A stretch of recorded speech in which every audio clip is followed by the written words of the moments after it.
ప్రభు అయిన యేసుక్రీస్తు నామములో ఈ రాత్రి సమయంలో బైబిల్ తరగతికి వచ్చినటువంటి ప్రతి సహోదరునికి హృదయపూర్వక వందనాలు తెలియజేస్తున్నాను. అలాగే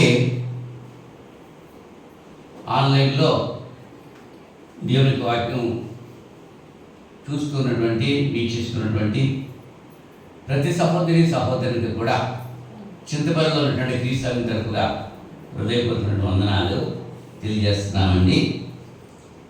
అంతా బాగున్నారు కదా? లోకం అంతా బాగోలేదు. యుద్ధాలు జరుగుతున్నాయి, అంతరంగ యుద్ధాలు జరుగుతున్నాయి. క్రైస్తవుల మీద క్రైస్తవేతరులు దాడులు చేస్తున్నారు, ఆలయాలు పడగొట్టేస్తున్నారు, సేవకుల్ని ఇబ్బంది పెడుతున్నారు, విశ్వాసుల్ని జైల్లో వేయించేస్తున్నారు.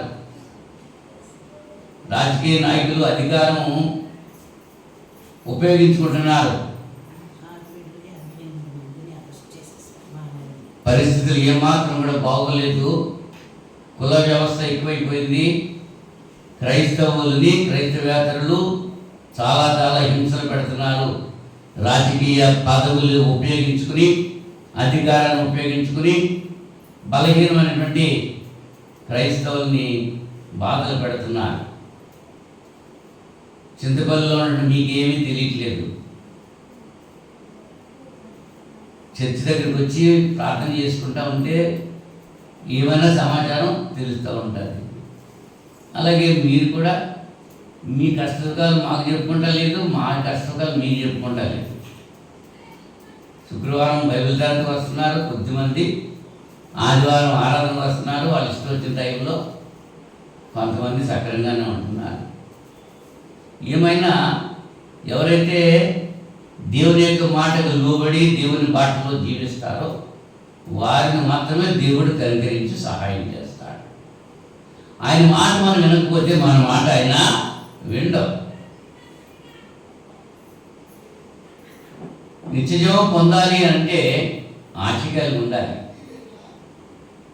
ఈ లోకంలో 10 దినాలు శ్రమ కలుగుతుంది, సహించుకోవాలి. యేసుప్రభువు చెప్పారు.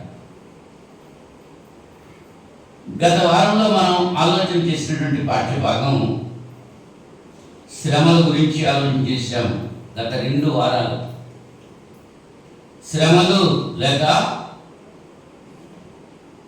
శోధనలు వాటి గురించి ఆలోచన చేస్తున్నాం.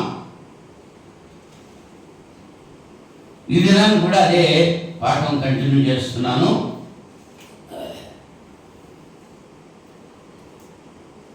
చిన్న ప్రార్థన చేసుకుని దేవుని యొక్క వాక్యం మనం ధ్యానం చేయడానికి ప్రయత్నం చేద్దాం. ప్రేమ స్వరూపుడా, పరిశుద్ధుడా, మహోన్నతుడా, మీకు స్తుతులు చెల్లిస్తున్నాను నాయన. గతించిన శుక్రవారం నుంచి ఇంత పర్యంతము మీ మహా దయచేత కృపచేత నన్ను మమ్మల్ని సజీలకులు ఉంచారు. సురక్షితంగా కాచి కాపాడి రాత్రి సమయంలో ఈ బైబిల్ తరగతిలో ఇంతవరకు కీర్తన ద్వారా స్థితి పొందారు. ఈ సమయంలో వాక్యం అనుగ్రహించి మీ ఆదరణ మాకు దయచేస్తారని ప్రార్థన చేస్తున్నాను. లోకమంతా మునిగిపోయినా చెమ్మ చీకటి కలిగిన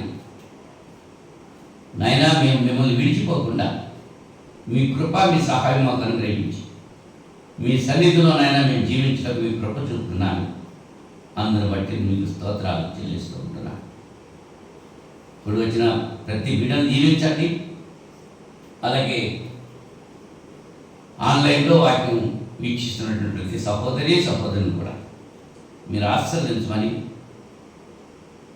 సత్యాన్ని గ్రహించేటువంటి మంచి మనస్సులు వారందరికీ ప్రసాదిస్తారని ప్రార్థన చేస్తున్నాను. ఈ సమయంలో మీ పక్షంగా నిలువబడి మీ బిడ్డలకు మీ యొక్క వాక్యము అందించడానికి సిద్ధంగా ఉన్నటువంటి నన్ను మీరు మరుగుపరచండి. అపవిత్రులు నా పెదవులు కాల్చి పవిత్రపరచండి. పరిశుద్ధుడు మీ లేఖన ప్రియమైన మీ బిడ్డలకు అందించడానికి చిన్న పనిముట్టుగా నన్ను వాడుతాడు. మీ నామానికి మహిమ తెచ్చుకోండి. యేసుక్రీస్తు నామంలో ఈ ప్రార్థన అడిగి వేడుకుంటున్నాను తండ్రి, ఆమేన్. మరొకసారి అందరికీ వందనాలు. పేతురు రాసిన మొదటి పత్రిక 5వ అధ్యాయము 8వ వచనం మరొకసారి చదువుకుందాం. నిబ్బరమైన బుద్ధి గలవారై మెలకువగా ఉండుడి. మీ విరోధి అయిన అపవాది గర్జించు సింహం వలె ఎవరిని నిందురా అని వెతుకుతూ తిరుగుతున్నాడు. లోకమందున మీ సహోదరుల యందు ఈ విధమైన శ్రమలే నెరవేరుతున్నవని ఎరిగి విశ్వాసమందు స్థిరులై వారిని ఎదిరించు. తన నిత్య మహిమకు క్రీస్తునందు మిమ్మును పిలిచిన సర్వకృపానిధియగు దేవుడు కొంచెం కాలం మీరు శ్రమపడిన పిమ్మట తానే మిమ్మల్ని పూర్ణులుగా చేసి స్థిరపరచి బలపరచు. యుగ యుగములకు ప్రభావము ఆయనకు కలుగునుగాక. ఆమేన్. ఈ లేఖన భాగంలో పరిశుద్ధాత్ముడు మాట్లాడేటువంటి మాట, నిబ్బరమైన బుద్ధి గలవారై మెలకుగా ఉండుడి అన్నారు. కారణం ఏంటంటే, మీ విరోధి అయినటువంటి అపవాది గర్జించే సింహం వలె ఎవరిని మృంగుదురా అని వెతుకుతూ తిరుగుతున్నాడు. వాడికి అదే పని. సాధారణ పని ఏంటంటే విశ్వాసంలో ఉన్న వాళ్ళని పడగొట్టేయాలి. అదే వాడి పని, వాడి గురి. అంచేత మనం చాలా జాగ్రత్తగా ఉండాలి. ఎవరిలోనూ ప్రవేశిస్తాడు, ఏదో రకంగా ప్రవేశిస్తాడు. ఏర్పరచబడిన వారిని సహా మోసం చేస్తాడు వాడు. అంచేత నిబ్బరమైన బుద్ధి కలిగి మెలకుగా ఉండి ప్రార్థన చేయండి. ఎవరిని మృంగుదునా అని వెతుకుతూ తిరుగుతున్నాడు. లోకమందున్న మీ సహోదరుల యందు ఈ విధమైన శ్రమలే నెరవేర్చున్నవి అనే సంగతి ఎరిగి విశ్వాసమందు స్థిరులై వారిని ఎదిరించండి. వారిని అంటే సాతాన్ని ఎదిరించవలసిన వారిగా ఉన్నాం. శ్రమలు వస్తూ ఉంటున్నాయి. శ్రమలు అంటే ఏమిటి? శ్రమలు ఎందుకు వస్తాయి? క్రైస్తవులకు కూడా శ్రమలు వస్తాయా అని బైబిల్ చెప్తుందా? శ్రమల వల్లనే విశ్వాసం సంపూర్ణులు అవుతారు అనేటువంటి విషయాన్ని గత వారంలో మనం ఆలోచన చేసాం. అయితే ఈ దినాన్ని శ్రమలని విశ్వాసులు ఎలా నమ్మారు, ఏమని వాటి గురించి ఆలోచన కలిగి ఉన్నారు అనేటువంటి విషయము, అలాగే శ్రమలు సహించి సంపూర్ణులైనటువంటి లేక దీవెనలు పొందినటువంటి వారు ఎవరైతే ఉన్నారు, ఇప్పుడు శ్రమలు వచ్చినప్పుడు మనం ఎట్లా ఉండాలి, ఈ 3 విషయాలు ఈ రాత్రి సమయంలో మీతో ముచ్చటించడానికి ఇష్టపడుతున్నా. శ్రద్ధగా మీరు విని ఆలోచన కలిగి ఉంటే దేవునికి వాక్యం మీ హృదయాల్లో ఫలిస్తారు. దేవుని సన్నిధికి ఎలా రావాలో, ఎలా ఉండాలో, ఆ ప్రవర్తన కలిగి దేవునికి వాక్యం ఎలా వినాలో ఆ రీతిగా వినగలిగినప్పుడు పరిశుద్ధాత్ముడు మనలో ప్రవేశించి ఆయన యొక్క కార్యాన్ని మనకు జరిపిస్తాడు. మనం దేవునికి లోబడాలి. శ్రమలు విశ్వాసులు చాలామంది ప్రారంభం నుంచి శ్రమలు అనుభవించారు. శ్రమలు అనుభవించిన వారు ఎవరు లేరు. అందరూ అన్ని రీతిలుగా శ్రమలు అనుభవించిన వారే. అయితే శ్రమలు అనుభవించినటువంటి విశ్వాసులు శ్రమల గురించి ఏమనుకున్నారు? రాబోయేటువంటి మహిమ ఎదుట ఎప్పటి శ్రమలు ఎన్నదగినవి కావు అనుకున్నాడు. రాబోయేటువంటి మహిమ, మనం పొందబోయేటువంటి మహిమ, మనం ఎక్కడికి వెళ్తామో మరణించిన తర్వాత నిత్య జీవంలోనికి వెళ్ళాలి. నిత్య నాశనంలోకి వెళ్ళకూడదు. 2 మార్గాలు అక్కడ ఉన్నాయి. నిత్య నాశనం ఉంది, నిత్య జీవం ఉంది. ఎక్కడికి మనం వెళ్ళామని ఆశపడుతున్నాము, ఎందుకు భక్తి చేస్తున్నాము? ఆ నిత్య జీవం పొందడానికే కదా. ఆ పొందబోయేటువంటి ఆ మహిమ ఎదుట ఈ దినాల్లో ఇప్పుడు ప్రస్తుతం మనం అనుభవిస్తున్నటువంటి శ్రమలు ఎన్నదగినవి కావు అని అనుకున్నారు విశ్వాసులు. రోమపత్రిక 8వ అధ్యాయము 18వ వచనంలో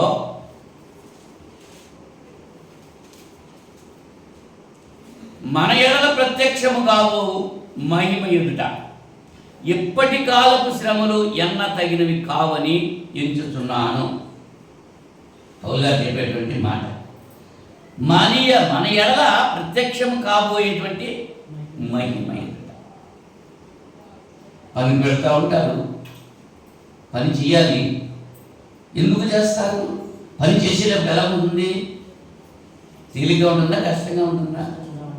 ఆ పని చేసినందుకు మనం పొందేటువంటి జీతం కొరకు కష్టపడుతున్నాం.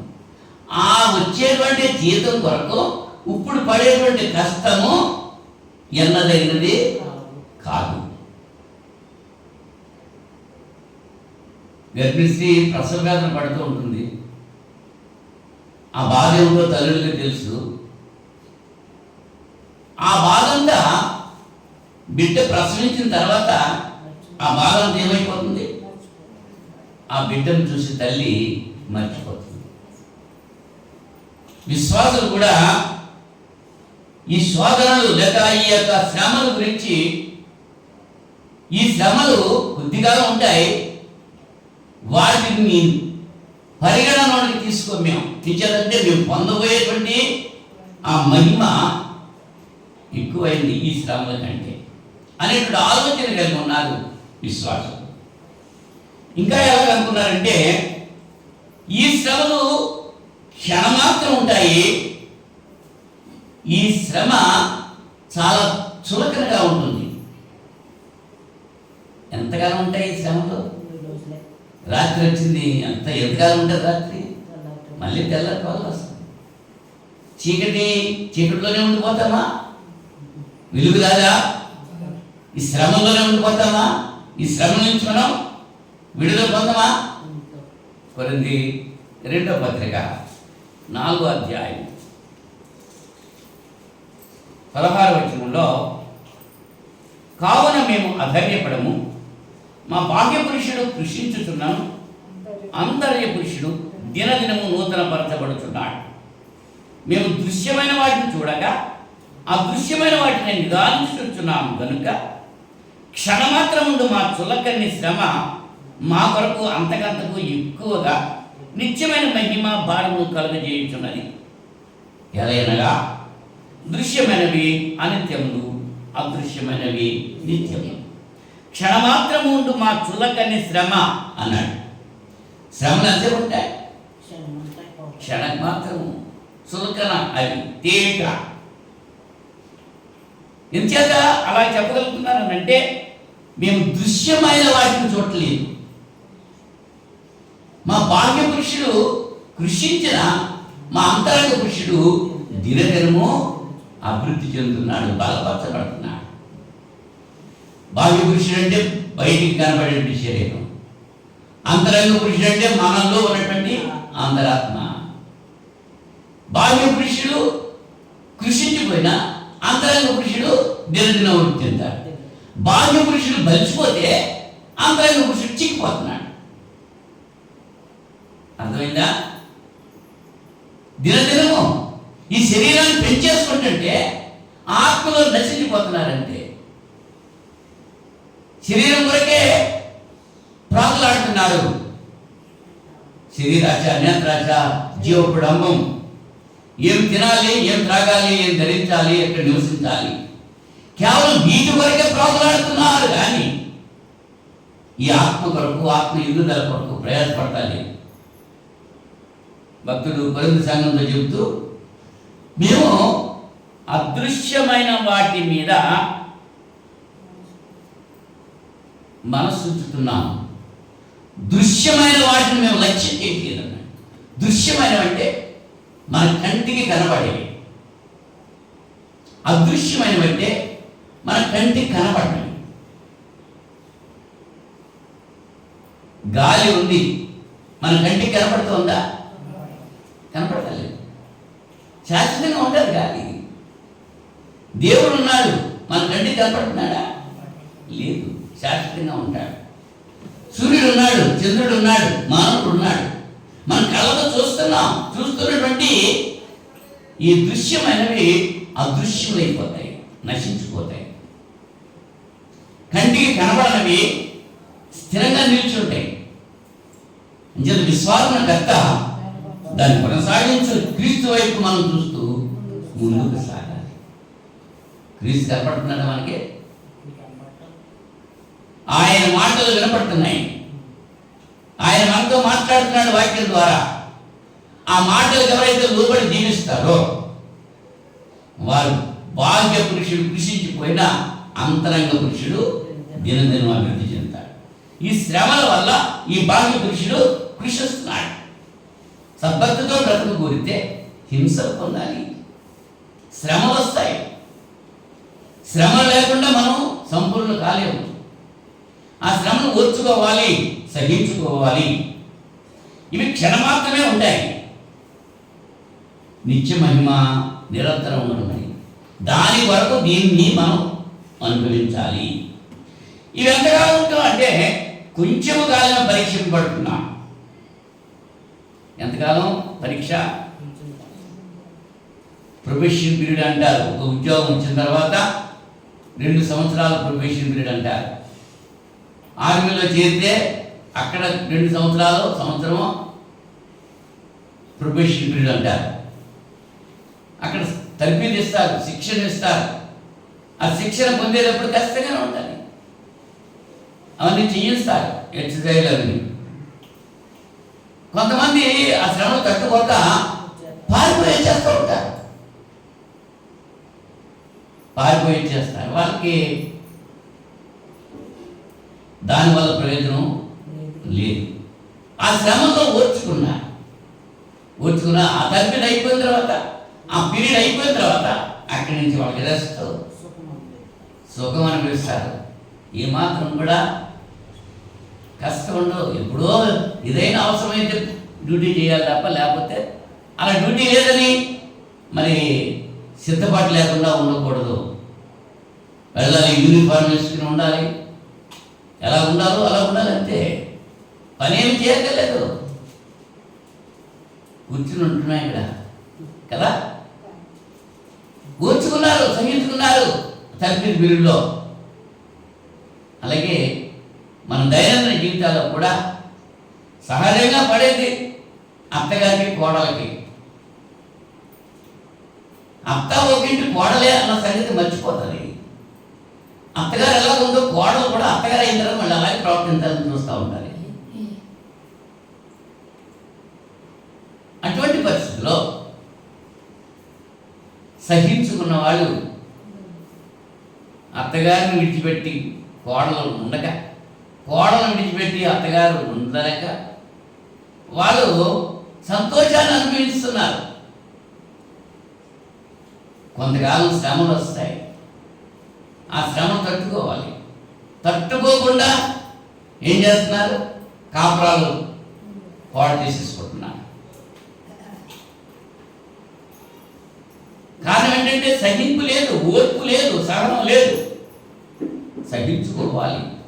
యేసు ప్రభువు వారు ఎన్ని శ్రమలు వచ్చినాయి సహించుకున్నారు. యోబుకి ఎన్ని శ్రమలు వచ్చినాయి సహించుకున్నాడు. తదుకు వాళ్ళు జీవం పొందారు. అలాగనే శ్రమలు దేవుని యొక్క ప్రేమ నుంచి మనల్ని ఎడబాపనేరు. పేతురు మొదటి పత్రికలో 1వ అధ్యాయంలో, ఇందువల్ల మీరు మిక్కిలి ఆనందించున్నారు కానీ అవసరమును బట్టి నానా విధమైన శోధనల చేత ప్రస్తుతమున కొంచెము కాలం మీకు దుఃఖము కలుగుతున్నది.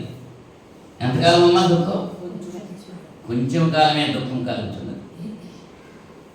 ఒక ఉదాహరణ ఇచ్చారు పేతురు గారు ఇక్కడ.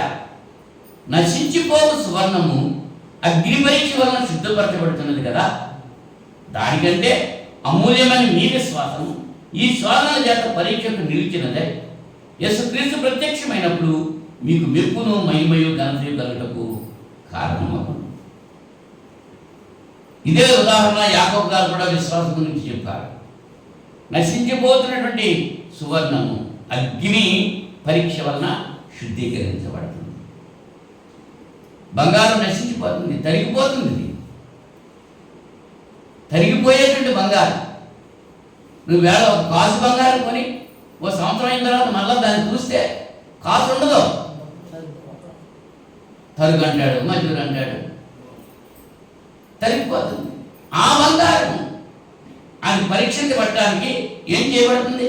కాల్చబడుతుంది, అగ్ని చేత కాల్చబడుతుంది, శుద్ధి చేత కొట్టబడుతుంది, అన్నిటిని సహించుకుంటుంది. కాబట్టి అది వస్తువుగా తయారవుతుంది, ఓర్చుకుంటుంది. నన్ను ఎందుకు కొడుతున్నావు, నన్ను ఎందుకు కాలుస్తున్నావు అని యజమాని అడుగుతుందా? అడగట్లా. దానికి ప్రాణం లేదు అడగటానికి.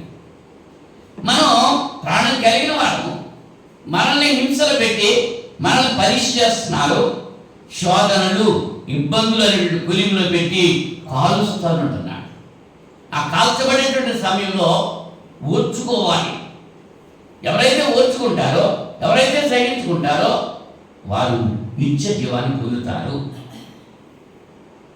శ్రమలు దేవుని యొక్క ప్రేమను ఎడబాప నేరవండి. రోమపత్రిక 8వ అధ్యాయంలో 35వ వచనంలో క్రీస్తు ప్రేమ నుండి మనలను ఎడబాపు వాడెవడు? శ్రమ అయినను, బాధ అయినను, హింస అయినను, కరువు అయినను, వస్త్రహీనతైనను, ఉపద్రవమైనను, ఖడ్గమైనను మనలను ఎడబాపునా?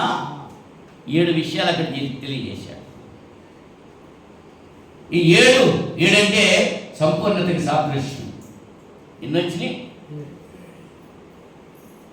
శ్రమ, బాధ, హింస, కరువు, వస్త్రహీనత, ఉపద్రవం, ఖడ్గం. వీటి వల్ల క్రీస్తు ప్రేమ నుండి మనల్ని వేరు చేసేది ఇది. ఈ శ్రమలు వచ్చినప్పుడు వేరైపోతే వాళ్ళు ఇంకా నిత్యజీవం పొందేటువంటి అవకాశం ఉండదు, వాళ్ళు అవుట్ అయిపోతారు. ఆట ఆడుతూ ఉంటారు, కొంతమంది ఆటలో ఓడిపోతూ ఉంటారు. కడవరకు నీకు గెలిచేది కొద్దిమంది ఉంటారు. అలాగే పందెపు రంగంలో ప్రయాసపడేటువంటి వారు అందరూ బహుమానం పొందరు. పరుగు పందెం అయితే ఒక్కడే పొందుతాడు బహుమానం. గేమ్ అయితే ఒక బ్యాచ్ పొందుతాడు. స్పోర్ట్స్ అయితే ఇండివిజువల్ కదా. కష్టపడాలి. నేను నెగ్గలేను అని చెప్పి నేను ఆ పోటీలోకి వెళ్ళను అని చెప్పి ఊరుకుంటారు ఎవరైనా? ఊరుకోరు. ప్రతివాడు కూడా ఆ పందెంలో నేనే నెగ్గాలి అని ప్రయాసపడతాడు. ఎవరైతే ప్రయాసపడతాడో పాటుపడు వ్యవసాయకుడే తగిన రీతిగా ఫలాలు పొందుతాడు. కష్టపడాలి. విత్తనాలు వేసేస్తే పంట వచ్చేస్తుందా? వ్యవసాయదారు దాసమని చెప్పాలి. విత్తనాలు వేసేసి వచ్చి కూర్చుంటారు ఇంట్లోనూ. ఏం చేస్తావు? ప్రతి దినము వెళ్ళాలి, పొలం వెళ్ళి చూడాలి. ఆ పొలం నీ దగ్గరికి రాదు, నువ్వే పొలం దగ్గరికి వెళ్ళాలి. ఇవాళ సంఘం మా దగ్గరికి వచ్చేయాలంటున్నాను. మా దగ్గరికే సంఘం రావాలి తప్ప మేము సంఘం దగ్గరికి వెళ్ళమంటున్నారు. మందిరం దగ్గరికి వస్తే తెలుస్తుంది సంఘం యొక్క ప్రాముఖ్యత ఏమిటో. మా ఇంట్లోనే పెట్టేసుకుంటాంలే, మీ ఇంట్లోనే ప్రార్థన చేసుకుంటాంలే అనుకునే వాళ్ళు కూడా ఉన్నారు చాలామంది. దేవుడు అక్కర్లేదు, దేవుడి సేవకుడు అక్కర్లేదు, దేవుడి ప్రార్థన అక్కర్లేదు. కొంతమంది వాళ్ళ కార్యక్రమాలు వాళ్ళంతలో వాళ్ళే చేసేసుకుంటూ ఉంటారు. ఏదైనా అవసరం వచ్చినప్పుడు అప్పుడు ప్రార్థన చేయమంటారు. మేలు జరిగిన తర్వాత ఈ మేలు జరిగింది, గృహానికి రండి, లేకపోతే మీ దగ్గరికి వస్తున్నాము, మా కొరకు ప్రార్థన చేయండి అని వాళ్ళు ఎంతమంది ఉంటారు? చప్పగా దారిపోతున్నారు. అంతే. అవసరం వచ్చినప్పుడు మాత్రం వస్తారు, ప్రార్థనకి చేయమంటారు, ప్రార్థన చేయించుకుంటారు. కార్యం జరిగిన తర్వాత మర్చిపోతారు. ఏళ్ళు దాటిన తర్వాత ఆ దెబ్బను తగలేస్తున్నారు. అలా ఉంటే దానివల్ల ప్రయోజనం లేదు. ఈ శ్రమలు వచ్చినప్పుడు తప్పుకుంటున్నారు. ఆ శ్రమలు కొద్దిగానే ఉంటాయి అనే ఆలోచన వీళ్ళకి ఉండట్లేదు. ఇప్పటి కాలపు శ్రమలు ఎన్నదగినవి కావని ఎంచుతున్నాను, రాబోవు మహిమ ఎదుట ఇప్పటి శ్రమలు ఎన్నదగినవి కావు. అలాగా వాడు ఆలోచన చేశాడు. దేవుడు ఈ శ్రమలు వచ్చినప్పుడు ఆ శ్రమల నుంచి తప్పించుకునేటువంటి మార్గం కూడా దేవుడు మనకు అక్కడ ఏర్పాటు చేస్తున్నాడు. కొరింథీ మొదటి పత్రిక 10వ అధ్యాయము 13వ వచనంలో, సాధారణంగా మనుషులకు కలుగు శోధన తప్ప మరి ఏది మీకు సంభవింపలేదు. దేవుడు నమ్మదగిన వాడు, మీరు సహింపగలిగినంత కంటే ఎక్కువగా ఆయన మిమ్మల్ని శోధింపబడనియ్యాడు. అంతేకాదు, సహింపగలుగుటకు ఆయన శోధనతో కూడా తప్పించుకున్న మార్గము కలుగు చేయండి. శోధన వచ్చినప్పుడు దాన్ని తప్పించుకునే మార్గం కూడా పక్కనే పెడతాడు దేవుడు. నువ్వు ఎంతవరకు శోధించబడగలవో, నీకు ఎంతవరకు మరి సహించుకునేటువంటి మనసు ఉందో అంతవరకే నిన్ను శోధింపనిస్తాడు. దాన్ని మించి శోధించడానికే వీలు. యోగుని శోధించాడు సాతాను. ఎంతవరకు శోధింపనిచ్చాడు? అతని ప్రాణాన్ని మాత్రం వేయించేయడానికి వీల్లేదు అన్నాడు. ప్రాణం తప్ప మిగిలిన అన్ని అధికారం ఇచ్చేశాడు. సాతాను గారు వాడుకున్నాడు. అన్ని వచ్చినా సరే తట్టుకున్నాడు యోగు. లొంగిపోలేదు సాతానికి, దూషించలేదు దేవుణ్ణి, తప్పిపోలేదు దేవుని మార్గంలో నిలిచే ఉన్నాడు. ఎన్ని కష్టాలు వచ్చినా ఓపికతో ఉన్నాడే తప్ప భార్య చెప్పిన మాట బట్టి దేవుని దూషించలేదు. దేవుడు తప్పించుకునే మార్గం మనకి అక్కడ పెడతాడు. ఇంతవరకు శ్రమలు గురించి విశ్వాసులు ఎలా భావించారో, వాళ్ళు ఏమని నమ్మారో అనేటువంటి విషయాలు ఆలోచన చేశాం. ఇప్పుడు శ్రమలు సహించి దీవెన పొందినటువంటి వారు ఎవరైతే ఉన్నారో చాలామంది ఉన్నారు. కొద్దిమందిని జ్ఞాపకం చేస్తాను. కొంతమంది ముఖాలు నిద్రకి జారుకున్నట్లుగా కనపడుతున్నాయి నాకు. మెలకుగా ఉండి వాక్యం విన్నవాళ్ళు దీవించబడతారు. నిద్ర ఎప్పుడు నిద్రే, ఎక్కడ నిద్రే. దేవుని సన్నిధిలో కూడా నిద్ర అయితే దానివల్ల ఏమాత్రం కూడా మేలు ఉండదు. నేను ప్రార్థన చేస్తున్నాను, నాకు మేలు జరగలేదంటే నువ్వు ప్రార్థన చేసి ఏం చేస్తున్నావు? నిద్ర అవుతున్నావు. ఆ వాక్యం నీ చెవుల్లో పడతలేదు. చెవుల్లో పడితే ఆ వాక్యం నువ్వు ఆ వాక్య ప్రకారంగా జీవించడానికి అవకాశం ఉంటుంది. అసలు చెవులోనే పడినప్పుడు ఇంకా ఏం జీవిస్తావు? నీ బాహ్య పురుషుడు వస్తున్నాడే తప్ప అంతరంగ పురుషుడు రావట్లేదు ఇక్కడికి. నీ బాహ్య పురుషుడు కృషించిపోవాలి. వాడిని సుఖపెట్టకూడదు, వాడిని నలపాలి అని చెప్పి పౌలు గారు అన్నాడు. దినదినము నా శరీరాన్ని నలగొట్టుకుంటున్నాను అంటున్నాడు. శరీరాన్ని నలగొట్టుకుంటే మెలుకుగా ఉండి దేవునికి వాక్యం అనాలి. అందుకే నిద్రకాళ్ళు వేసుకుని చూస్తూ ఉంటే దేవునికి వాక్యం లోపలికే వెళ్ళదు. ఇవాళ చాలా మంది నిద్రపోతూ తయారవుతున్నారు. మన దగ్గరే కాదు, చాలా చోట్ల అలా తయారవుతున్నారు. నిజంటే వాళ్ళకి దేవుడు అంటే ఆసక్తి లేదు. ఎంతసేపు దేవుడు మేలే చేయాలి తప్ప దేవుడి మాట నేను వినాలి అనేటువంటి ఆలోచన వాళ్ళకు ఉండదు. దేవుడు చెప్పింది చేస్తేనే దేవుడు దీవిస్తాడు. దేవుడు చెప్పంది మనం చేస్తే ఆ ఆశీర్వాదాలు ఉండవు. ఆయన చెప్పింది ఏదైతే చెప్పాడో అదే మనం అనుసరించాలి. రూతు అమ్మని జ్ఞాపకం చేస్తున్నాను ఒక్కసారి. రూతు మోయాబీరాలు. ఆమె తండ్రి ఒక దేవతకి పూజారి,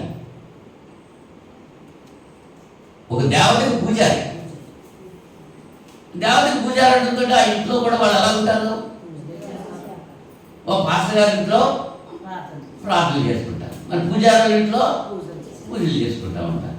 మరి రూతమ్మ అలాగే పూజలు చేసుకునేటువంటి కుటుంబంలో నుంచి నయోమి వెళ్ళింది అక్కడికి. తన కొడుక్కి రూతమ్మనిచ్చి పెళ్లి చేసింది. అత్తగారు కోడలు కలిసి ఉన్నారు. ఇలాగ భర్త గారు వెళ్ళిపోయారు. అత్తగారు భర్త వెళ్ళిపోయాడు, తన భర్త కూడా వెళ్ళిపోయాడు. ఇప్పుడు ఇద్దరు కూడా విఫలయ్యారు. పురుషుని యొక్క సహాయం లేదు అక్కడ.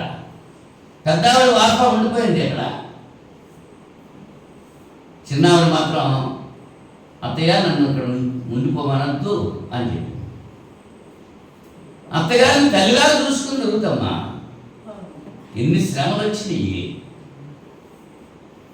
యవన స్త్రీ, భర్త లేడు, సమాజంలో ఎన్ని బాధలో, ఎంతమంది కళ్ళు, ఎన్ని మాటలు అనుభవించి ఉంటాం జరుగుతమ్మా. ఆలోచించండి ఒకసారి. సమాజానికి ఏ పని ఉండదు, ఎదుటి వాళ్ళు చూస్తే మాట్లాడతారా తప్ప వాళ్ళ సంగతి ఏంటో వాళ్ళు ఆలోచన చేసుకోరు. రూతమ్మ అటువంటి నిందలో భరించింది. పాపానికి గుడిగట్టలేదు. భర్త లేదు కదా, చనిపోయాడు, ఇక అత్తగారు నాకెందుకు అనుకోలేదు. అత్తగారికి పరిచయం చేసింది. ముసలావిడ ఆవిడికి పరిచయం చేసింది. వెళ్ళి పొలంలో పరిగెత్తుకుంది, కష్టపడ్డది, పని చేసింది. బోయలు చేత మెప్పు పొందింది. ఏ చేలు అయితే పరగ వేరుకుందో ఆ చేనిక యజమానురాలు అయింది. కారణం ఏంటి? సహించుకుంది. తన మట్టుకు తాను తినటమే కాదు, తన అత్తగారిని కూడా తినాలి అని చెప్పి చూసింది. తన్నే తనకి తినడానికి ఇచ్చినటువంటి పేలాలు కొన్ని మూట కట్టుకుని అత్తగారిని తీసుకుని వెళ్ళింది. ఋతు మరి ఏ కోడలు అత్తగారి పట్ల అలా ప్రవర్తిస్తుంది? అలాగే అత్తగారు కూడా నా కొడుకు చనిపోయాక ఇంకా తనతో నాకు పనేంటి అని అనుకోలేదు. తన కూతురుగా చూసుకుంది. యవన ప్రాయంలో ఉన్నటువంటి ఆ బిడ్డకు కావాల్సిన అవసరాలు ఏంటో తెలుసుకుని వాటిని అందించింది. తన కుమార్తెను ఎలాగైతే చూసుకుందో అలాగే కోడలను చూసుకుంది. ఈవేళ అటువంటి అత్తలు ఉన్నారా సంఘాల్లో? సమాజంలో లేదు, మరి సంఘంలో ఉన్నారా?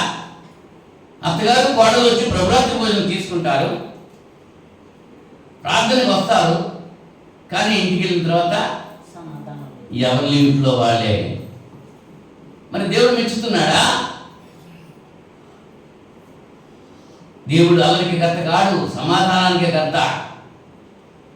ఆయన మనలో ఉంటే మనం సమాధానం కలుగుకుంటాం. కొరింథీ మొదటి పత్రిక 13వ అధ్యాయంలో ప్రేమ గురించి చెప్తాడు పౌలు గారు. ఆ ప్రేమ కలిగి జీవించకపోతే నీకు ఎన్నున్నవన్నీ కూడా సున్నా. రూతు కష్టాలు పడ్డది, ఎన్నో బాధలు అనిపించింది. ఆ పొలం వెళ్తాం, దూరం వెళ్తాం, ఆ దంటు మూడు గుచ్చుకుంటాం, ఇవన్నీ శోధన సహించుకుందా లేదా? ఆకలి బాధ అనిపించిందా లేదా? ఈ శ్రమ అనిపించింది కాబట్టి ఆమె ఏం చేసింది? ఆమెకు మంచి దొరికింది. యేసు ప్రభు యొక్క వంశావళిలో ఒక తల్లిగా రూతు నిలిచింది. శ్రమలు సహించుకుంది కాబట్టి. నెక్స్ట్ యోబు గారిని జ్ఞాపకం చేస్తున్నాను. బైబిల్ గ్రంథంలో యోబు గారు పడ్డ శ్రమలు ఎవ్వరు పడలేదు. ఎన్ని శ్రమలు అనుభవించాడు. బిడ్డలు కోల్పోయాడు, ఆస్తి కోల్పోయింది, ఆరోగ్యం పాడైపోయింది, భార్య కూడా తోలాడుతుంది. ఎవ్వరు కూడా, స్నేహితులు కూడా దగ్గరికి రాలేదు, దూరంగానే ఉన్నారు. అటువంటి పరిస్థితుల్లో కూడా దేవుని విడిచిపెట్టలేదు. కారణం ఏంటంటే ఈ అల్పకాల శ్రమలు అనుభవించడానికి రాబోయేటువంటి ఆ మహిమ అక్కడికి వెళ్ళాలి. ఇవన్నీ కూడా ఆఫ్టర్ ఆల్ లెక్కలేవి ఇవ్వ ఉన్నాయన్నమాట. అంచేతవన్నీ ఏం చేశారు? సహించుకున్నాడు యోబు. అంచేత అన్నిటికీ ఏవైతే పోగొట్టుకున్నాడో వాటన్నిటికీ కూడా రెట్టింపు పొందాడు, భార్యను తప్ప. యోసేపు గారిని జ్ఞాపకం చేస్తున్నాను. ఒకసారి అన్నల చేత ద్వేషించబడ్డాడు, తల్లి తండ్రి కూడా గద్దించారు. యోసేపుని గద్దించారా లేదా? కాళ్ళు వచ్చినప్పుడు, ఈ కాళ్ళు వచ్చినాయి, ఈ సూర్యుడు ఈ చంద్రుడు వచ్చి నాకు, అవునా, ఆ కళ్ళలో ఇది ఈ పాన వచ్చింది, ఈ పాన వచ్చింది, మిగిలిన పాలన్నీ కూడా నా పనకి ముక్కినాయి. ఆ కళ్ళు తల్లిదండ్రులు గద్దించారు. ఎవరురా తల్లిదండ్రులు, మేము కూడా వచ్చి నీకు ముక్కుతావా, ఇలాంటి కళ్ళు ఏం కనద్దు నువ్వు అన్నారు. తిరస్కరించారు కుమారుణ్ణి. కానీ యోసేపు ఏమయ్యాడు? ఊర్చుకున్నాడు, సహించుకున్నాడు. అన్నలకి అన్నం పట్టుకెళ్ళాడు. అన్నం పట్టుకెళ్తుంటే దూరానికి చూసి అన్నలు ఉన్నాడు, రంగులు చొక్కా వేసుకున్నవాడు వస్తున్నాడు, కళ్ళ కన్నవాడు వస్తున్నాడు, వాడిని మట్టు పెట్టేద్దాం ఆలోచనలో ఉన్నాడు. అంతే. ఈ సంగతి వారికి ఏమో తెలుసా? తెలియదు. అన్నాల మీద ప్రేమతో వస్తున్నాడు, ప్రేమతో ఆహారం పట్టుకు వస్తున్నాడు. ఎవరైతే ప్రేమతో ఆహారం పట్టుకు వస్తారో వాడిని చంపేయడానికి వీళ్ళు ప్లాన్ చేసుకున్నారు. గొద్దులో పడేశారు, బానిసలకు అమ్మేశారు. అయినా సరే ఏంట్రా అన్నలో నేను మీకు భోజనం పట్టుకొస్తుంటే నన్ను ఎంత ఇబ్బంది పెడుతున్నారు అని ఒక్క మాట ఏమో అన్నారా? అనలేదు. అదంతా దేవుని చిత్తమే. ఏది జరిగినా, నాకు ఏది సంభవించినా అది దేవుని చిత్తమే అనుకున్నాడు. అంతే. మనం కూడా అలాగే అనుకోవాలి. ఏది జరిగినా అది దేవుని చిత్తమే. కాలుకి దెబ్బ తగిలింది, అది దేవుని చిత్తమే. అవునా? ఆ స్టంట్లు వేశారు, అది దేవుని చిత్తమే. ఏది జరిగినా, ఏ కీడు చాటున ఏ మేలు దేవుడు మన కొరకు దాచించాడో మనకు తెలీదు. ఇటువంటి పరిస్థితులను దేవుని విడిచిపోకూడదు. మా బాహ్య పురుషుడు కృషించిపోయినా మా అంతరంగ పురుషుడు దినదినము అభివృద్ధి చెందుతున్నాడు. ఈ శ్రమలు బాహ్య పురుషునికే వస్తాయి తప్ప అంతరంగ పురుషునికి రావు.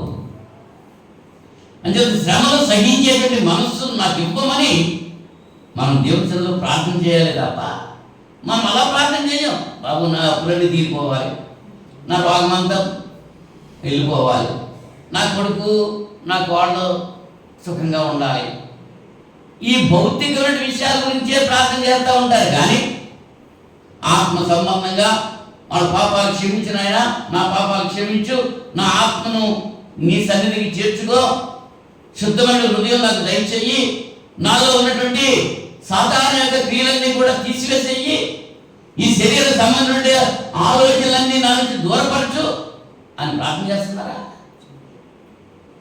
అంతే. నాకు అది కావాలి, ఇది కావాలి, అది కావాలి. ఎంతసేపు వాళ్ళ గురించి వీళ్ళ గురించి కావాలి కావాలంటమే తప్ప అయ్యా నీకు ఇస్తున్నాను ఇది అని ఇస్తున్నావా? ఏమడుగుతున్నాడు ఆయన? నీ హృదయంలో చోటు అడుగుతున్నాడు. 1000 కొండల మీద పక్షులన్నీ నావే కదా అన్నాడు. ఆయన ఏమి ఇచ్చిన రుణం తీర్చుకుంటాం? ఆయన ఆటలు ఎలా తీర్చగలం? ఆయన మాట వింటే ఆయన సంతోషిస్తాడు. ఆయన మాట వినాలి. బలులు అర్పించడం కంటే మాట వింత శ్రేష్టం. సౌలు రాజు అలాగే అనుకున్నాడు.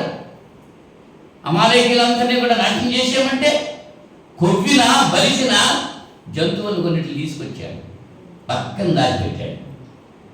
రాజును కూడా పట్టుకొచ్చి చంపేమని దేవుడు చెప్తే చంపకుండా జీవంతో పట్టుకొచ్చాడు. ఏమనుకుంటున్నాడు? మళ్ళీ సమూయేలు అడిగితే సౌలు ఏం చెప్తున్నాడు? నీ దేవుడని యెహోవాకు బలి ఇవ్వటానికి ఈ బలిసిన కొవ్విన జంతువులను పక్కన పెట్టానంటున్నాడు. ఆ జంతువుల కొవ్వుతో, ఆ జంతువుల రక్తంతో దేవుడు సంతృప్తి చెందడు. అక్కడ చెప్తున్నాడు బలి అర్పించడం కంటే సమీపించి ఆలకించుట మేలు. దేవుడు కోరుకున్నది అది. దేవుడు మన నుంచి కోరుకునేది ఏంటంటే ఆయన సన్నిధికి రావాలి, ఆయన మాటలు వినాలి, ఆయన చెప్పింది మనం చేయాలి. అది దేవుడు కోరుకుంటున్నాడు. అలాగే చేసినప్పుడు దేవుడు మనల్ని వర్ధిల్లింపజేస్తాడు. ఎన్ని శ్రమలు వచ్చినా, ఎన్ని కష్టాలు వచ్చినా, ఎన్ని ఇబ్బందులు వచ్చినా ఆదుకునేటువంటి నాథుడుగా ఉంటాడు ఆయన. అంచేత నాకేమీ కొద్దువా నా నాథుడు ఉండగా పాట పాడగలుగుతుంది. ఆ శక్తిని దేవుడు మనకే ఇస్తాడు. యెహోవా నా కాపరి, నాకు ఏమి కలుగన్నాడు దావీదు గారు. ఎప్పుడు శ్రమలు అనుభవిస్తూ ఉన్నప్పుడు, కొడుకు చేత తాపం పడుతున్నప్పుడు, చెప్పులు లేకుండా అడవిలో నడిచి వెళ్ళిపోతూ అంటున్నాడు యెహోవా నా కాపరి, నాకు లేమి కలుగు. అని మన జీవితాలు ఎట్లా ఉంటున్నాయి? శ్రమ వస్తే సహించుకోలేవు. దేవుడు అక్కలేదు శ్రమ వస్తే. శ్రమ తీరడానికి కోసమే దేవుడి సన్నిధికి రావాలి. అవునా? యోసేపు గురించి మనం ఆలోచన చేస్తే చివరికి అన్నలకి ఆహారం పెట్టడానికి ఈయన అక్కడ ఉపయోగపడ్డాడు. అన్నలతో చెప్తున్నాడు, అన్నలారా, ఆ దినాన్ని మీరు నన్ను బానిసలుగా అమ్మటం, ఈ దినాన్ని ఇక్కడ నేను మనకి భోజనం మీ కొరకు సమకూర్చకాయ. అలాగా శ్రమలని సహించుకున్నారు, కూర్చుకున్నారు విశ్వాసం. మనమైతే ఏమంటాం? అవకాశం వచ్చింది కదా, వీళ్ళు కట్టేయండి, కొట్టేయండి, తిట్టేయండి. శత్రువును సహా ప్రేమించేటువంటి మనస్సు క్రీస్తు కలిగి ఉన్నాడు. క్రీస్తు యేసుకు కలిగిన ఈ మనస్సు మీరు కలిగి ఉండాలని పౌలు గారు ఫిలిప్పీ సంఘంతో తెలియజేస్తూ మనతో మాట్లాడుతున్నాడు. క్రీస్తు యేసు కలిగిన ఈ మనస్సు మీరును కలిగి. మోషే గారి గురించి ఆలోచన చేస్తే, మోషే గారు పుట్టినప్పుడు హెబ్రీయుల మగపిల్లలందరినీ కూడా హతం చేసేయండి రాజు యొక్క ఆజ్ఞ. యేసు ప్రభు పుట్టినప్పుడు కూడా ఫరో ఇచ్చాడు, 2 సంవత్సరాల మగపిల్లలందరినీ చంపేయమన్నాడు. అటువంటి పరిస్థితిలో యేసు ప్రభువుని తప్పించాడు దేవుడు, మోషేని తప్పించాడు దేవుడు. మోషే 3 నెలలు తల్లి దగ్గర ఉండగా ఇంకా భరించలేకపోయింది. ఆ తొట్టి చేసి నైల్ నదిలో విడిచిపెట్టేసి. నైల్ నది అంటే మామూలు నది కాదు, అది ఆ నైల్ నది నిండా ముసలే. ఆ బాగా అక్కడ పడితే ముసల్లో మింగేస్తాయి, అంతే, ఎముకలు కూడా ఉండవు. అటువంటి పరిస్థితుల్లో మోషేను కాపాడాడు దేవుడు. మిరియాము అక్కడ ఉంది, మోషే అక్క. ఫరో రాజకుమార్తె ఆ బిడ్డను తీసుకునే వరకు ఆ తల్లిని మళ్ళా ఆ బిడ్డకు పాలు ఇప్పడానికి ఏర్పాటు చేసింది ఎవరో? మిరియామే చేసింది. మిరియామే చేసింది. మరి చూశారు, మంచిదే, అహరోను చూశాడు. కానీ సమయం వచ్చేటప్పటికి వాళ్ళు అనుకుంటున్నారు, దేవుడు మోషేతోటి మాతో మాట్లాడతా. దేవుడు మాట్లాడటానికి మోషేనా? మేమేం తక్కువ వాళ్ళమా? నేను కాపాడకపోతే మొసళ్ళు నోట్లో పడిపోలే మోషే అని మిరియాం అనుకోలేదా? అనుకుందామా? ఆ వేళ నేను కాపాడాను కాబట్టి ఈవేళ మోషే ఇలా ఉన్నాడు అని మోషే మీద వ్యతిరేకంగా అహరోను మిరియాములు ఆలోచన చేశారు. ఆ మాట దేవునికి తెలిసింది. వాళ్ళని పిలిపించాడు, నా సేవకుడైన మోషే మీరు ఇలాగా తిరుగుబాటు చేస్తున్నారా? మిరియాము నొసట కుష్ఠరోగం వచ్చేసింది. మళ్ళీ అహరోను వెళ్ళి మోషేను బ్రతిమాలాడు. బ్రతిమాలితే మోషే మళ్ళా దేవుని సన్నిధిలో ప్రార్థన చేశాడు.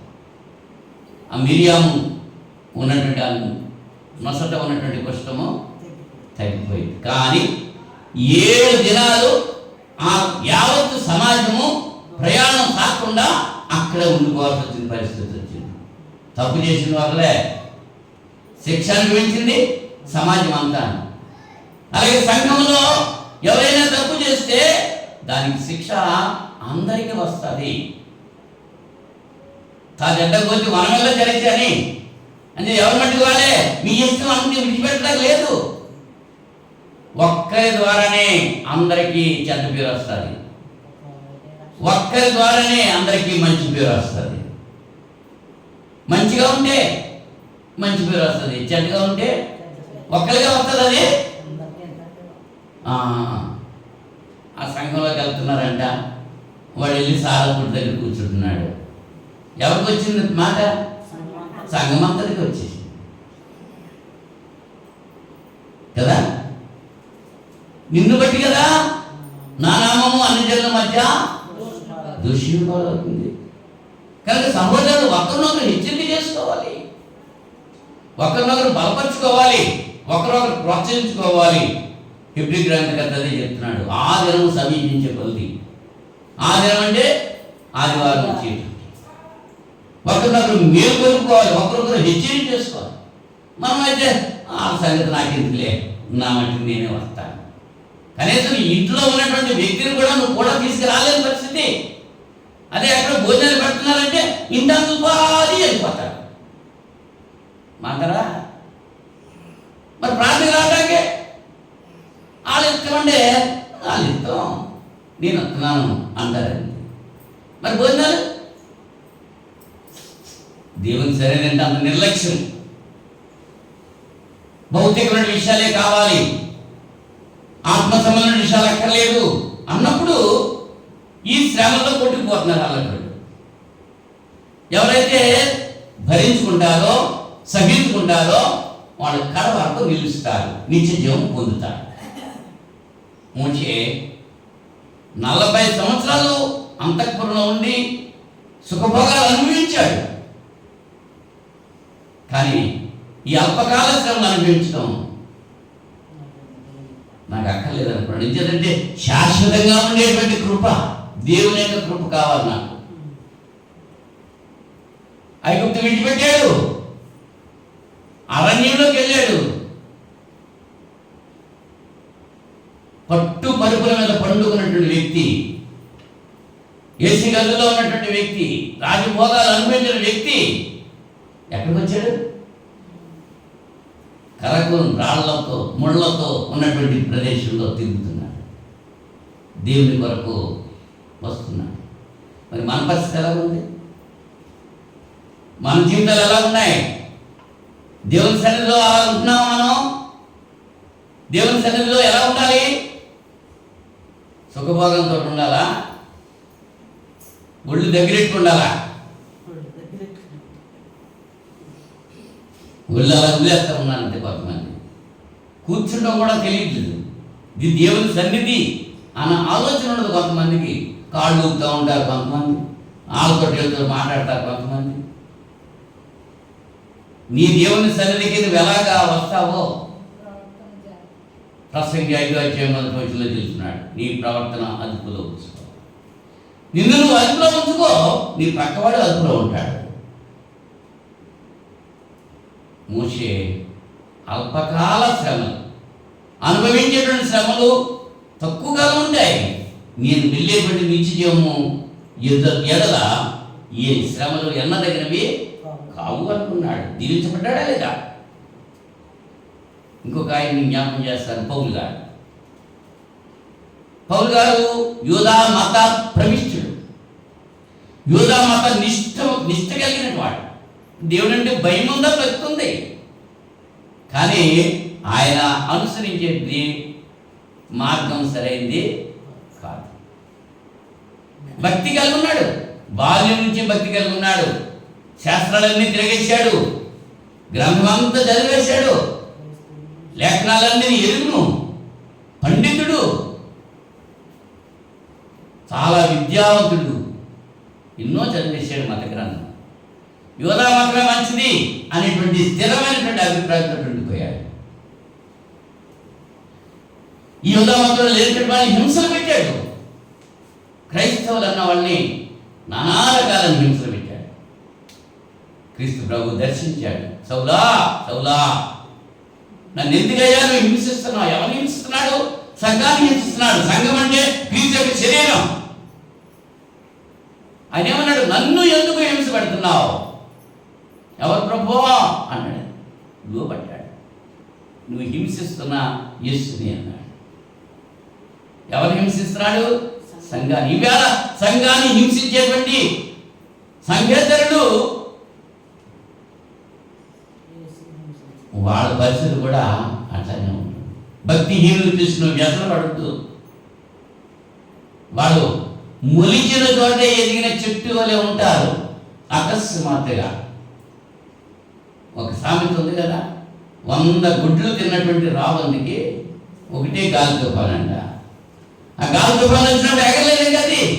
దానికి ఎంత పెద్ద రెక్కలున్నా, పెద్ద ముక్కున్నా, పెద్ద కాళ్ళున్నా ఎగరలేదంటే చచ్చిపోతుంది. ఈవేళ కొంతమంది క్రైస్తవేతరులు, రాజకీయ నాయకులు అధికారాన్ని అడ్డం పెట్టుకుని క్రైస్తవ్యాన్ని హింసించాలని ప్రయత్నాలు చేసుకుంటున్నారు. వారిని దేవుడే చూసుకుంటాడు. వారిని మనం ఎదిరించక్కర్లేదు, వారిని దూషించక్కర్లేదు. మనం యుద్ధం యెహోవాదని దావీదు ఎలాగైతే దేవునికి అప్పచెప్పుకున్నాడో, 6 మూలల జానుడు గొలియాతుని చంపడానికి యోధాన యోధులు డేరాల్లో దాక్కుంటే దావీదు ఒక్కడే ముందుకు వచ్చాడు విశ్వాసంతో. ఒక్క వడిచేల రాయితో కొట్టి చంపేశాడు. యుద్ధం యెహోవాదే అన్నాడే తప్ప నాది అనలేదు. మనం కూడా దేవునికి అప్పగించుకోవాలి. ఏ శ్రమ వచ్చినా, ఏ ఇరుకు వచ్చినా, ఇబ్బంది వచ్చినా ఎవరికి అప్పచెప్పాలి? ఆ శ్రమ సహించుకునేటువంటి మనస్సు నాకు ఈయన ఆయన అని చెప్పి ప్రార్థన చేసి దేవునికి అప్పచెప్పుకుంటే దేవుడు చేస్తాడు. మనల్దే అవుతుంది. మనం ఏమైనా చేయగలమా? ఒక వెంట్రుకను తెలుగుగా కానీ నలుపుగా కానీ చేయగలమా? చేయలేము. అంతే చింతించడం ప్రయోజనం ఏంటి? మీ చింత యావత్తు ఆయన మీద వేయండి అన్నాడు. ఆయన సమర్థుడు. ఎవరి చింతలైనా తీర్చగలిగిన శక్తి ఆయనకు మాత్రమే ఉన్నది. ఆయన దగ్గర చెప్పుకోవాలి. పౌలు ఎన్నో ఇబ్బందులు పడ్డాడు. తాడు కట్టి లాగేశారు పౌలుని. సొంత ప్రజలే ఇబ్బందులు పెట్టారు. చనిపోయాడు అనుకుని వదిలిపెట్టేశాడు. కానీ వెంటనే లేచి మళ్ళీ దేవుని సన్నిధిలో వాక్యం చెప్పాడు. ఆయన పడ్డ శ్రమలు, ఆయన అనుభవించిన బాధ, అటువంటి మనకేమి లేవమ్మా. సొంత ప్రజలే ఓ సందర్భంలో ఒక కిటికీలో నుంచి, దంపులో నుంచి బయటికి దింపి పౌలు యొక్క శిష్యులు ఆ యూదుల దగ్గర నుంచి కాపాడారు. తప్పించుకుని వెళ్ళేదే తప్ప నేను ప్రకటించడం క్రీస్తున్నాను అనలేదు. శ్రమను సహించాడు, ఓర్చుకున్నాడు, సహించుకున్నాడు, నిత్య జీవము పొందాడు. ఇంకా అలా చెప్పుకుంటా ఉంటే హెబ్రీ పత్రిక 11వ అధ్యాయంలో 4వ వచనం నుంచి విశ్వాస వీరులు ఉన్నారు. వాళ్ళు ఎన్నో పోరాటాలు, ఎన్నో ఇబ్బందులు అనుభవించారు. రంపాలతో కొయ్యబడ్డారు. కొందరు స్త్రీలు వాళ్ళు భర్తల్ని కాపాడుకున్నారు. విశ్వాస వీరుల జాబితా 11వ అధ్యాయంలో 4వ వచనం నుంచి మనం చూస్తాం. అటువంటి శ్రమలు మనకేమైనా ఉన్నవా? ఇప్పుడు శ్రమల ద్వారా సంపూర్ణులు అయ్యారు వాళ్ళు. ఆ జాబితా హెబ్రీ గ్రంథకర్త ఇచ్చాడు. 3వ పాయింట్కి వస్తున్నాను. ఈ శ్రమలు వచ్చినప్పుడు మనం ఎట్లా ఉండాలి? అది మనకు కావాల్సిన పాఠం.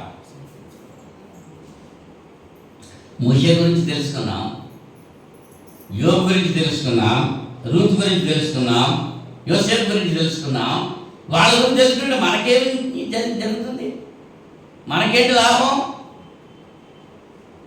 దాసు మనకేంటి లాభం? వాళ్ళకి శ్రమలు వచ్చినప్పుడు వాళ్ళు అలా స్పందించారు. మనకి శ్రమలు వచ్చినప్పుడు మనం అలాగా స్పందించాలి. అలనాడు వారికి సంభవించి ఈ యుగాంతం మనకు ఉన్నట్టు మనకి బుద్ధి కలిగినాయి కదా. ఈ శ్రమలు వచ్చినప్పుడు మనం ఏం చేయాలి? విధేయత చూపాలి. శ్రమ వచ్చినప్పుడు తట్టుకోవాలి అంతే తప్ప పారిపోకూడదు. శ్రమ దినాలు కృంగితే చేతకాని వాడు అవుతాం. హెబ్రీ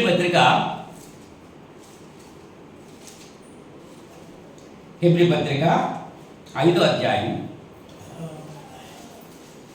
8-9 వచనాల్లో ఆయన కుమారుడయుండి తాను పొందిన శ్రమల వలన విధేయతను నేర్చుకొనెను, మరియు ఆయన సంపూర్ణ సిద్ధి పొందిన వాడే మెల్కీసెదెకు యొక్క క్రమంలో చేరిన ప్రధాన యాజకుడని దేవుని చేత పిలువబడి తనకు విధేయులైన వారికి అందరికీ నిత్య రక్షణకు కారకుడాయను. ఎవరండి? యేసుక్రీస్తు. 7వ వచనంలో శరీరధారి అయిన దినములలో మహారోదనంతోనూ కన్నీళ్లతోనూ తన్ను మరణం నుండి రక్షింపగల వానికి ప్రార్థనలను యాచనలను సమర్పించి భయభక్తులు కలిగి ఉన్నందున ఆయన అంగీకరించబడిను. ఎన్ని వేదనండి యేసు ప్రభు. ఈవేళ కొంతమంది యూట్యూబ్లో పెట్టేస్తున్నారు, పళ్ళికి ఉంచుకుంటే వెళ్ళిపోతున్నాడు యేసు ప్రభు, అలాంటి ఫోటోలు పెట్టేస్తున్నారు. ఎప్పుడన్నా నవ్వాడండి యేసు ప్రభు? ఏదో అలాగా జనం వెళ్ళిపోయినట్టుగా పరిగెట్టుకుని వెళ్ళిపోతున్నట్టుగా చూపించేస్తున్నారు. ఆయన ఎంత వేదనతో ఆయన జీవించాడు. ఎప్పుడైనా నవ్వు అన్నది ఆయన మొక్కల్లో కనపడ్డదా?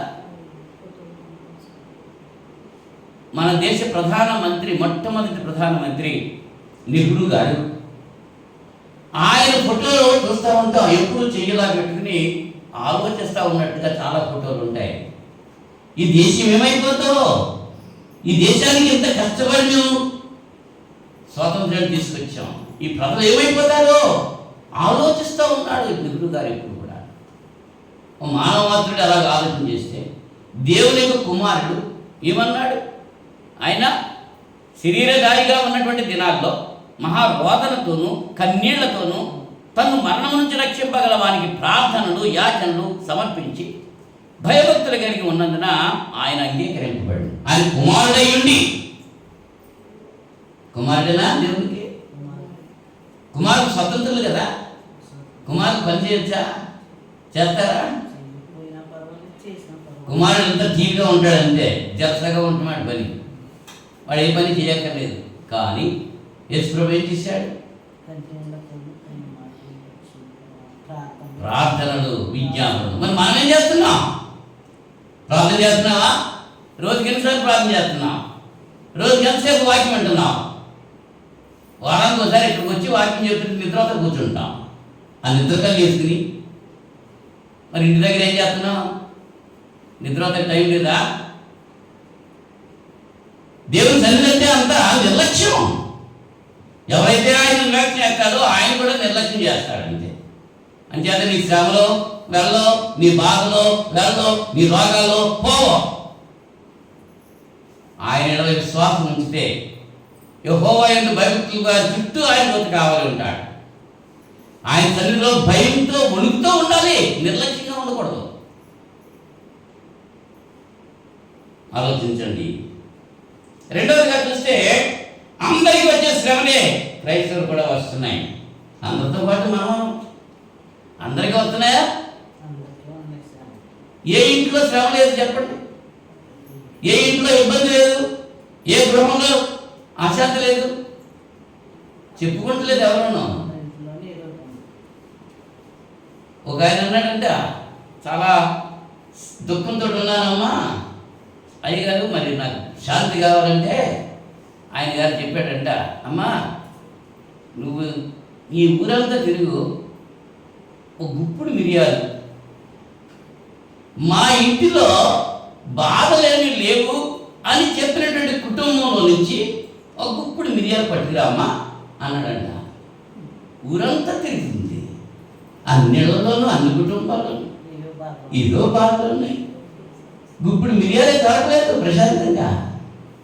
తిరిగి వచ్చిందంట, అయ్యా అందరికీ ఉన్నాయి, అందరూ బాధపడుతున్నారు, నువ్వు ఒక్కదానివే కాదు అనుకుంటున్నావు, నువ్వు ఇవన్నీ నాకే వచ్చినాయి అనుకుంటున్నావు నువ్వు.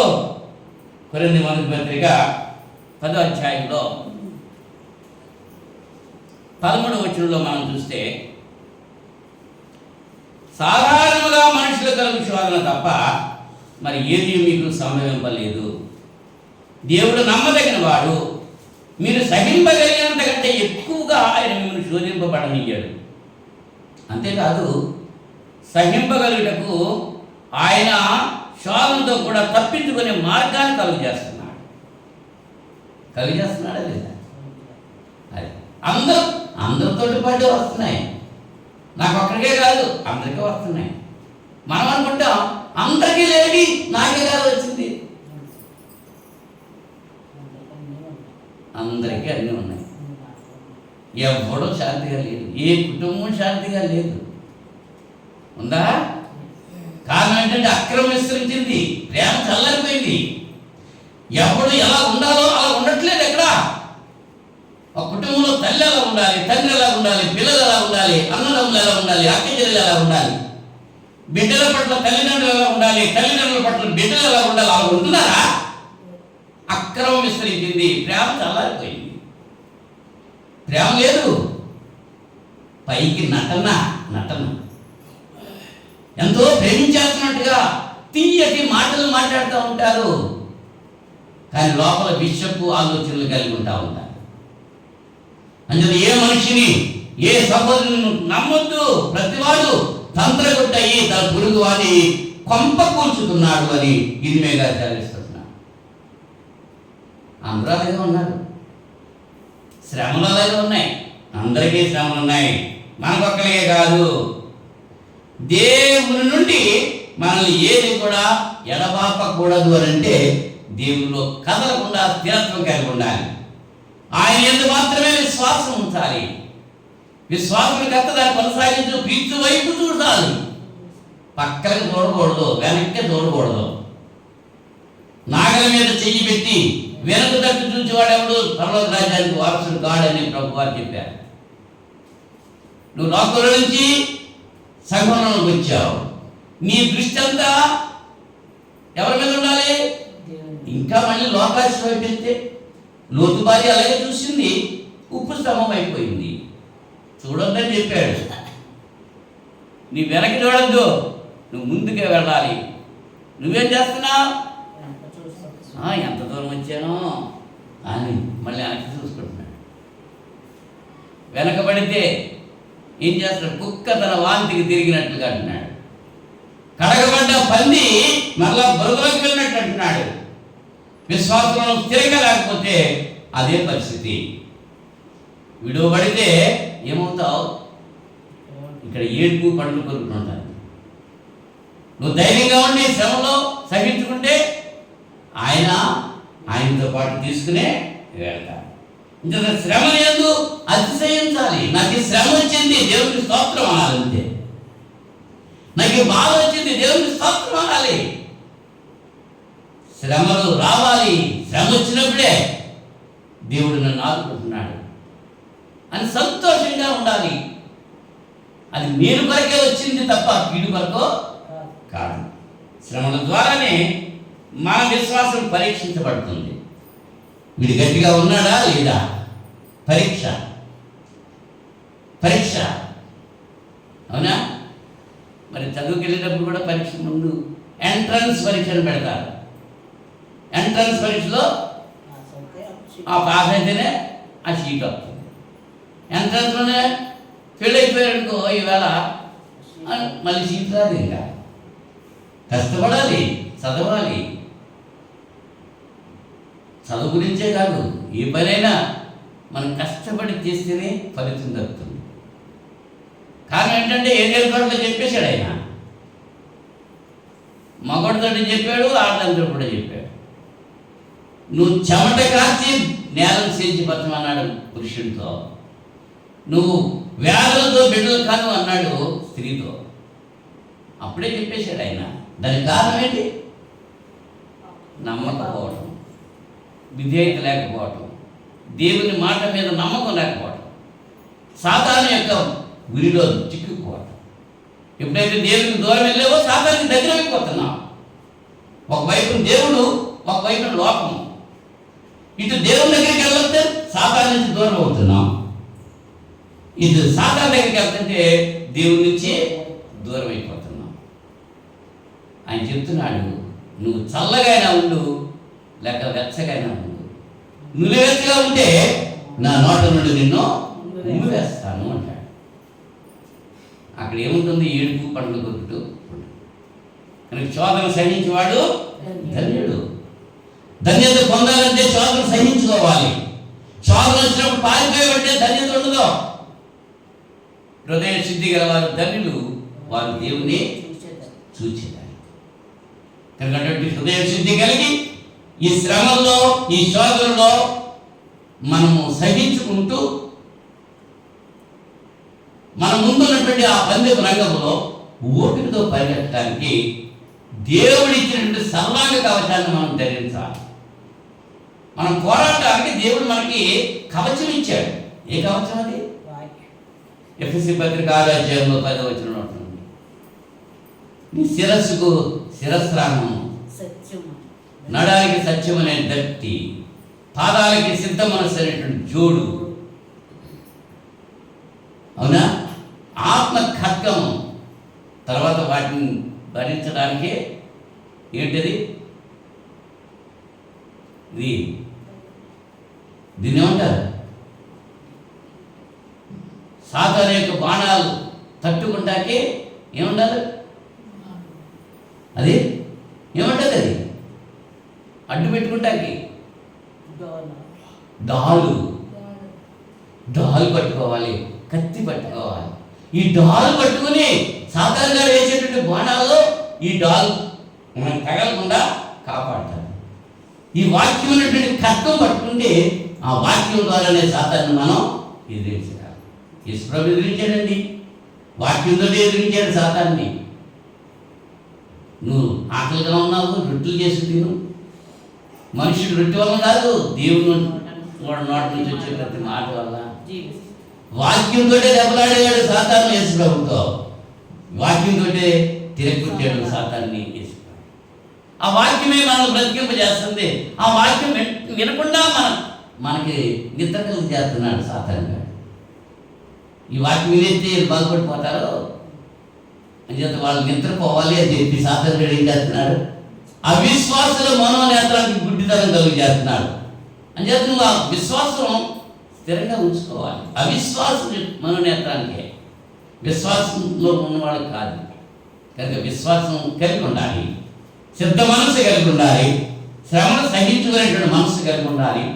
బాహ్య పురుషుడు కృషించినా నాకేమి ఇబ్బంది లేదే, నా అంతరంగ పురుషుడు దినదినమో అభివృద్ధి చెందుతున్నాడని ధైర్యంగా మనం ముందుకు సాగాలి. అట్టి కృప దేవుడు మనందరికీ దయచేయాలని ప్రార్థన చేసుకుంది. ప్రార్థన. మహోన్నతుడా, పరిశుద్ధుడా, జీవాధిపతి, సృష్టికర్త, మీకు స్తుతులు చెల్లిస్తాం. ఈ రాత్రి సమయంలో వెతబడిన వాక్యం వీళ్ళ హృదయాలు బదిలిపరచుకుంటానికి సహాయం చేయి. శ్రమల గురించి విశ్వాసులు ఏ ఆలోచన చేశారో, శ్రమలు సహించి సంపూర్ణంగా ఎవరైతే ఉన్నారో, అలాగే శ్రమలు వచ్చినప్పుడు మేము ఎట్లా ఉండాలో వాక్యానుసారంగా మీరు మాకు కొన్ని హెచ్చరికలు ఇచ్చారు. విన్నటువంటి ప్రతి బిడ్డను దీవించి, విడిచిపెట్టడం కాదు కానీ వాక్యానుసారంగా జీవిస్తూ మీ నుంచి దీవించబడే భాగ్యం బిడ్డలందరికీ దయచేయమని ప్రార్థన చేస్తున్నాం. ఈ రాత్రి సమయంలో వెతుబడిన వాక్యం బిడ్డల హృదయాలు బదిలిపరచుకుంటాయి, 30 గరుదంతలుగా ఫలించడానికి సహాయం చేయమని మనం చేస్తున్నాం తండ్రి. మీ చిత్తమైతే మరి శుక్రవారం మేమంతా కలిసి మేము ధ్యానించడానికి, మీ లేఖనాలు పరిశీలించడానికి, మీ సన్నిధిలో ప్రార్థించడానికి, మీ సన్నిధిలో మా యొక్క అవసరాలు విన్నవించుకోవడానికి మీ కృప, మీ కాపుదల మాకు అనుగ్రహిస్తారని ప్రార్థన చేస్తాం. వాక్యం ఉన్న ప్రతి బిడ్డను దీవించండి, ఆశీర్వదించండి. సాతాను శక్తి నుంచి మమ్మల్ని విడిపించి నాయన బలమైన మీ పనిముట్లుగా మేము వాడబట్టాలి. మమ్మల్ని బట్టి మీ నామం మహిమ పొందేలాగా మా జీవిత విధానాలను మార్చి మీ కొరకు మాత్రమే మేము జీవించడానికి మీ కృప మాపై కృమ్మరింపజేస్తారని ప్రార్థన చేస్తున్నాం. వాక్యమైన ప్రతి బిడ్డను దీవించండి. మీ చిత్తమైతే మరి శుక్రవారం మేమంతా కలిసి మేము స్తుతించి ఘనపరిచే భాగ్యం ప్రసాదించండి. క్రీస్తు నామములో ఈ ప్రార్థన వేడుకుంటున్నాం తండ్రి. ఆమేన్. అందరికీ వందనాలు.